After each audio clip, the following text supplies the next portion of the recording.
ITQ 파워포인트 세 번째 슬라이드 텍스트 동영상 슬라이드 작성 방법에 대해서 알아보도록 할게요. 자, 먼저 문제 살펴보면은요. 세 번째 슬라이드는 텍스트 입력과 동영상을 삽입하는 문제가 되겠는데요. 총 배점 60점이 되겠습니다.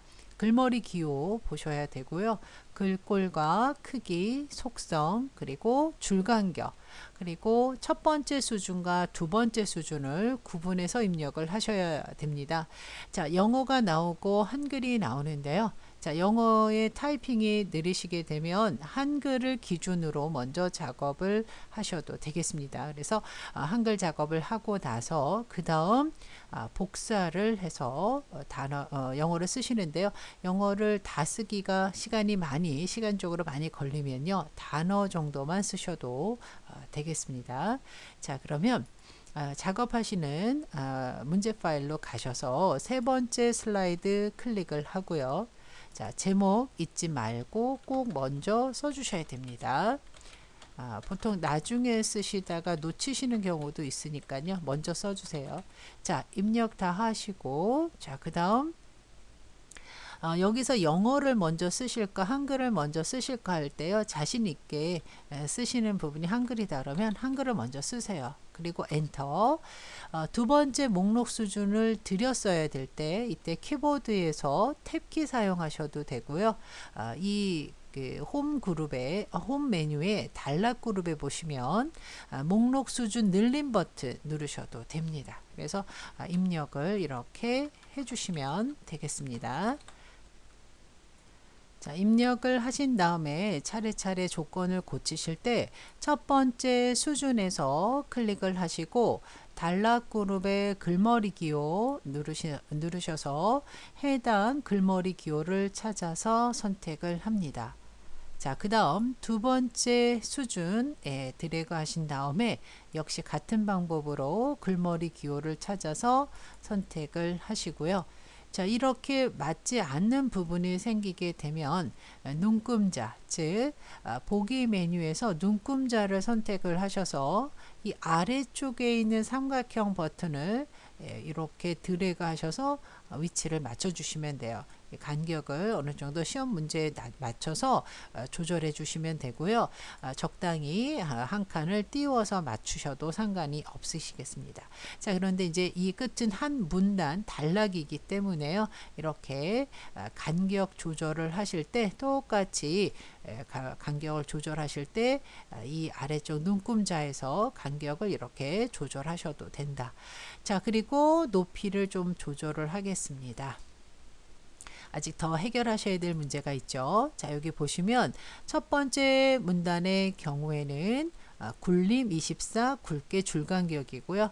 두 번째는 조금 크기가 달라요. 그래서 공통사항인 줄간격부터 먼저 작업을 할게요. 자, 그러면 홈 그룹에 보시면 줄간격을 지정하실 때 자, 단락 그룹에 있는 줄간격 클릭하셔서 1.5 이렇게 선택을 합니다. 자, 그런데 이럴 때 크기에 따라서 이렇게 바뀌게 돼요. 크기도 바뀌고, 그래서 이 텍스트 상자의 속성을 바꾸셔야 되는데요. 이 텍스트 상자에서 마우스 오른쪽 버튼 누르시고 도형 서식 상자를 눌러서 자, 이 작업을 하시기 전에요.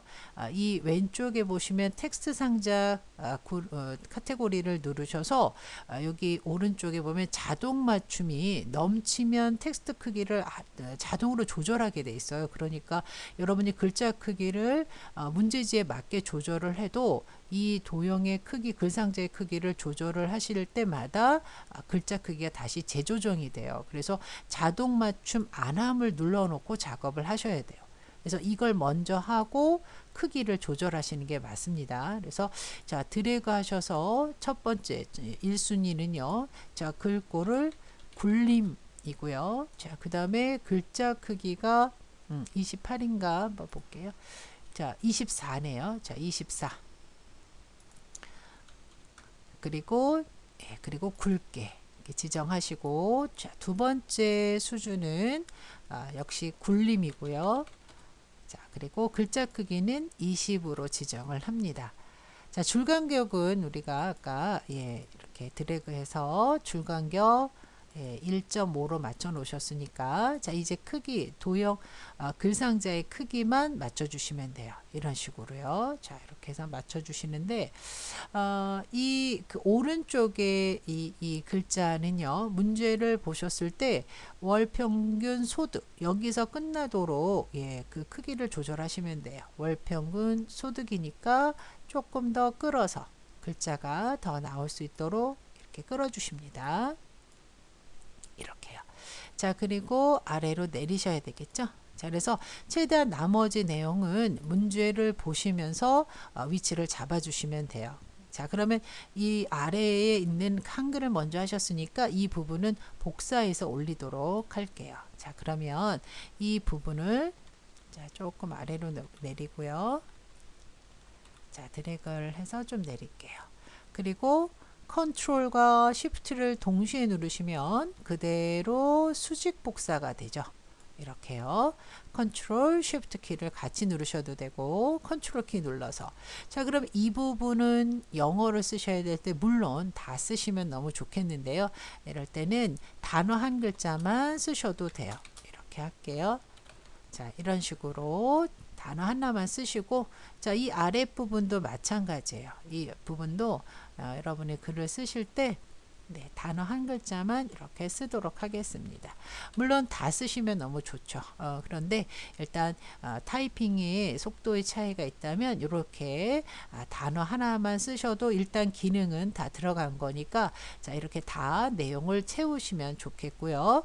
자, 오른쪽에 보시게 되면 이제 동영상을 삽입을 하셔야 됩니다. 자, 이 문제 보시면 동영상을 삽입을 하셔야 되니까 삽입 메뉴 누르시고 그 다음 미디어 그룹에 비디오를 클릭을 하시면 여러분이 가져올 위치에서 동영상을 선택하시고 삽입을 누르시게 되면 자, 이렇게 동영상이 들어오는데요. 동영상의 사이즈는 문제에서 주어지지 않았기 때문에 적당한 위치에 동영상을 배치를 하시면 돼요. 그리고 이 동영상을 선택을 하셔서 문제에 보시면 자동 실행 반복 재생이라는 말이 나오죠. 그럼 이 동영상 선택하시고 비디오 도구에 재생 버튼을 눌러서 반복 재생 그리고 이 시작을 클릭할 때가 아니라 자동 실행 비디오 옵션에서 선택하시면 됩니다.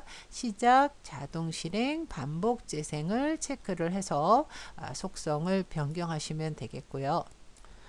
영어 내용을 다 입력을 하신 다음에는요. 자, 문제에서 이 글자의 위치를 보시고 글상자의 크기를 조절하시고 동영상도 이 문제지에 나와 있는 위치와 크기로 적당히 조절을 해서 배치를 하시면 되겠습니다.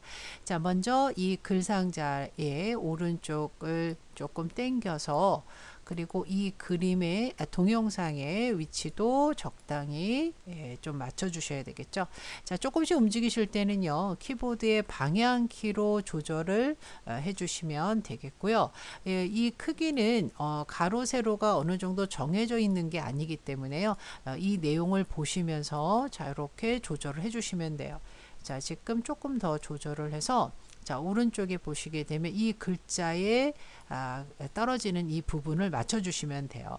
그래서 이런 부분들은 적당히 여러분이 문제지를 보시고 배치를 해 주시면 되겠다. 자, 그래서 뭐 크기나 뭐 위치 같은 경우는 최대한 문제지를 보시면서 배치를 해주시면 되겠습니다. 자, 뭐 이 정도만 하셔도 충분히 맞는 거라고 보시면 되겠습니다. 그래서 영어 글자를 다 쓰기가 힘드시다라고 했을 때는 뭐 지금 같은 방법으로 하시는데요. 가급적이면 내용이 다 입력이 되셔야 되고요. 이 오른쪽에 보시면 이 글자의 그 크기 위치는 절대 엔터를 쳐서 맞추시는 게 아니고 크기로 글상자의 크기를 조절을 해서 맞춰 주신다는 거를 기억하시면 되겠습니다.